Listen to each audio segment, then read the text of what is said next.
Think about the last time you got up from the couch. Maybe you walked to the kitchen to refill your water. Maybe you went to the bathroom. Maybe you just moved from one room to the next for no particular reason at all, and your dog followed you.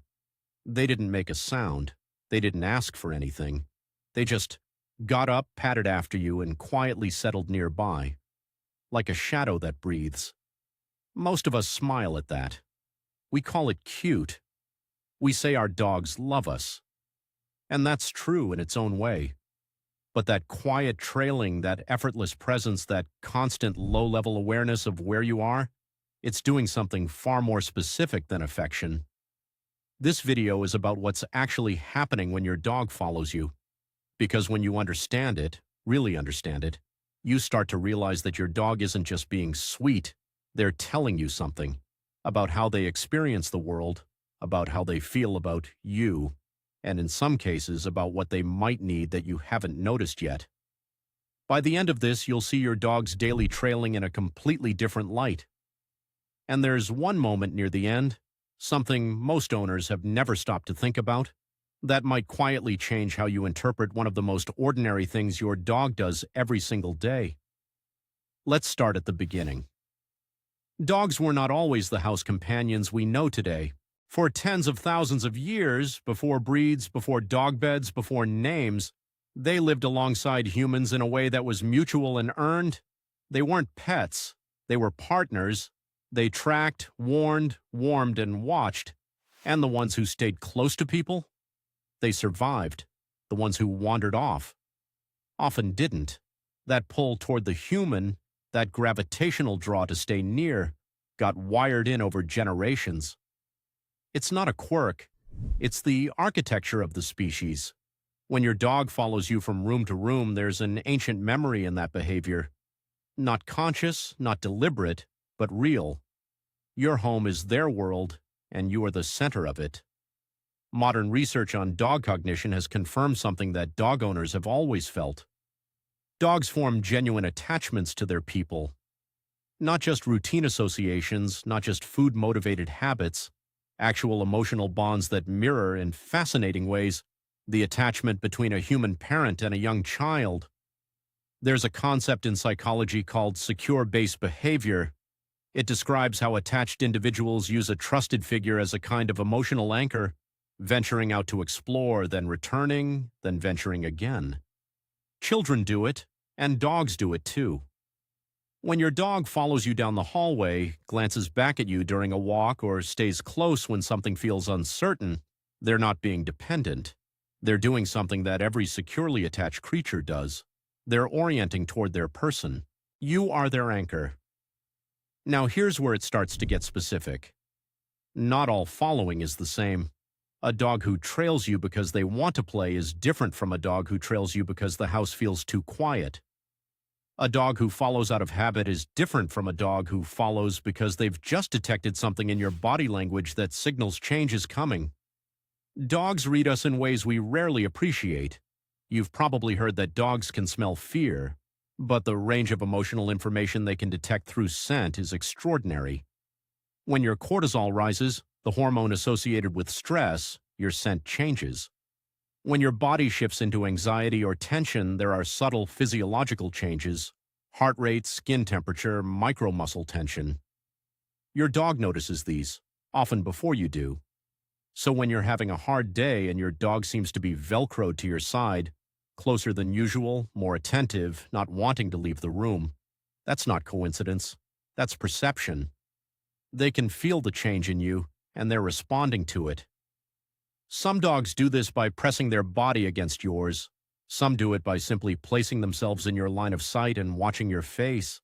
Some stay quiet. Some bring you a toy, not to play necessarily, but because offering an object is one of the ways dogs try to reset a situation. It's an invitation. Come back to neutral. Come back to us. If you've ever noticed your dog behave differently on days when you're off, stressed, or unwell, that's not imagination. They are genuinely tracking your emotional state, and following you is part of how they stay close to that information. Let's talk about scent more specifically because it doesn't get nearly enough credit. Your dog knows you more than anything else by how you smell. not your perfume, not your shampoo. Your biological signature, which is as unique as a fingerprint and far more complex. When you leave a room, you leave traces. Your scent lingers on furniture, on floors, on the air itself.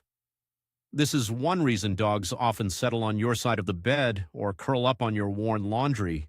Your smell is comfort, its presence without the physical person. But here's what's interesting. Following you in real time gives them something different than a scent trail does. It gives them current information. Where you are, what you're doing, how you're moving, what your body is communicating in this moment. Following is a form of information gathering. It's how they stay calibrated to you. There's a moment that most owners have probably seen but never analyzed. It happens when you walk into a different room and your dog pauses in the doorway, not quite entering, not quite staying behind. They look at you. You go about your business. Then, after a moment, they quietly follow and settle near the door. That pause isn't indecision. It's assessment. They're watching what you're doing. They're deciding whether this is a routine moment or a meaningful one. And then they make a choice about how close to stay. Watch for that pause. It says more than most people realize. There's a section of this video I want to handle carefully because it touches on something that makes some dog owners uncomfortable, but it's important. Some following is completely healthy. Most of it is. But sometimes the pattern of following shifts in a way that's worth paying attention to. A dog who follows casually, who gets up when you get up, settles nearby, and can also comfortably rest on their own, is showing a secure connection. They know where you are, but they don't need to always confirm it. A dog who seems unable to settle unless they're touching you, who panics when you disappear even briefly, who watches every room transition with visible tension, that's a different picture. That can be a dog carrying more anxiety than they should have to. It doesn't mean anything is wrong with your relationship. It often means the dog needs a little more support, more predictability, more gentle practice at independence, more routine. The distinction matters because the behavior looks similar from the outside. Devoted following, constant proximity. The difference is what the dog looks like when they're not with you, and whether they can settle into themselves even a little when you're briefly elsewhere. If your dog truly cannot rest without you in view, that's worth exploring, not with alarm, with care. The way you'd notice any small signal from someone you love. Most dogs, though, fall somewhere warm and healthy. They follow because being near you genuinely regulates them. Your presence lowers their arousal.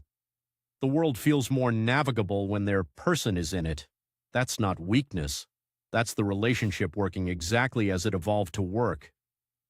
Now let's talk about one of the most overlooked following behaviors of all. Your dog follows you with their eyes. You're sitting across the room. They're sprawled on the floor or curled in their bed. You're not touching, not interacting. But if you watch closely, their gaze tracks you. When you shift in your seat, their ears adjust. When you stand up, they're already computing whether this movement means something or not. This behavior has a name in animal behavior research: social referencing. It describes the way individuals use a trusted figure to interpret ambiguous situations. A child who's uncertain about a stranger will glance at a parent's face to read the emotional cue. Your dog does the same thing.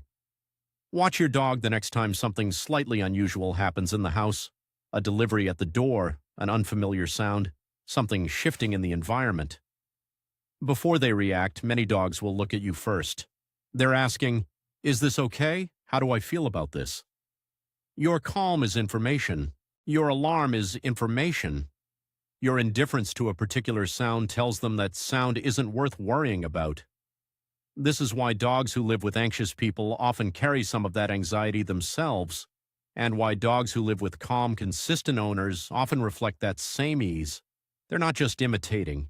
They're genuinely using your emotional state as a map for their own. So when your dog follows you with their eyes, they're not just watching you, they're reading you. They're staying tuned to the frequency of your presence even from a distance. Let's go back to one of those quiet, everyday moments. You're working from home. Your dog is in the room with you, not demanding anything, not restless, just there. Maybe they're asleep. Maybe they're watching you. but they chose to be in this room, in this particular spot. That choice carries more meaning than it might seem. Dogs don't select their resting spots randomly. They choose locations based on temperature, safety, sight lines, and proximity to their person. When your dog settles within a few feet of you rather than in another room, they're making an active choice about where they feel most at ease. Your presence, the sound of your breathing, the rhythm of your movements, the warmth you emit, creates a kind of environmental baseline for them. You're not background noise, you're the primary signal. There's research suggesting that dogs' oxytocin levels, the hormone often associated with bonding, can rise simply from being near their person. Not from petting necessarily, not from play, just from proximity, just from being in the same room. That's quietly remarkable. Your dog doesn't need you to do anything. They don't need entertainment or interaction. The fact of you, nearby and predictable, is enough. That dog sleeping at your feet while you scroll through your phone or stare at a screen, they're not bored of you. They're not tolerating you. They are, by their own biological measure, content. Here's the moment I mentioned at the beginning, the one most owners overlook. It's not when your dog follows you, it's what they do when you come back. Think about when you return home after a few hours away. Your dog greets you at the door, maybe with noise, maybe with spinning, maybe with a toy. That part everyone notices. But what happens after the greeting settles? Many dogs will follow you through the house as you do your returning home routine.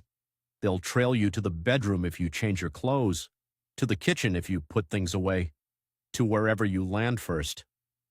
People assume this is just excitement wearing off. It's not. It's a recalibration. Your dog is reestablishing the map of your presence, confirming your smell, your movement, your rhythm. After time apart, they need to update their read of you, not just that you're home, but that this is how you are right now. Okay, settled. Theirs again. It usually takes 10 or 15 minutes, and then they relax. Not because the excitement faded, but because the recalibration completed. If you watch for this, you'll see it clearly. The transition from arrival energy to settled ease isn't random. It happens when they've had enough time near you to confirm that everything is as it should be. That's the kind of thing that's easy to miss because it looks ordinary, but it's one of the most specific and tender things your dog does. One last thing before the end, and this one is worth sitting with. There are dogs who follow less, dogs who are more independent, who can take or leave proximity, who are content in another room. This sometimes worries owners. Does my dog not love me? Are we not bonded? Independence is not distance. Some dogs are simply wired for more self-containment. Some breeds carry thousands of years of working dog independence, traits that were selected for, not subtracted from. A dog who can rest alone isn't detached. They may simply feel so secure in their connection to you that they don't need to confirm it constantly. It's the same reason a person can be close to someone without needing to be with them every moment. The signal to pay attention to isn't whether your dog follows you a lot. It's whether the behavior has changed.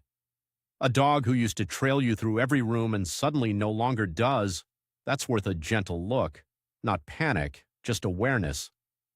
Dogs communicate through behavior more than anything else, and change in behavior is always worth noticing. Equally, a dog who suddenly becomes more clingy, more attentive, more reluctant to leave your side when they weren't that way before, that's information too. Something has shifted for them. Maybe their health, maybe the household's energy, maybe something they sense that you haven't identified yet. Your dog's behavior is not noise. It's a continuous quiet language that they've been speaking since the day they came into your life. The following, the watching, the pausing in doorways, the settling at your feet, all of it means something. You don't have to decode every moment, but when you understand the general shape of it, something changes in how you move through your days together. You start to notice the pause at the doorway. You start to see the recalibration after you come home. You start to feel in a new way the specific weight of what it means that this animal, this complicated, loyal, feeling creature, chose the chair closest to yours. They're not following you because they have nothing better to do. They're following you because you are To them, the most important and interesting thing in their world. You are the point of orientation, the emotional reference, the place where the day makes sense, and they show you this, not with words, not with grand gestures, but with the quiet, steady daily choice to be near every single day. If your dog is doing any of the things we talked about in this video, the trailing, the eye following, the doorway pause, the post-return recalibration, leave it in the comments. I'd genuinely love to know. And if you've never quite thought about your dog's behavior this way before, subscribe. We talk about this kind of thing a lot on this channel. The small things, the things that look ordinary but aren't. There's a lot your dog is saying. We'll keep helping you hear it.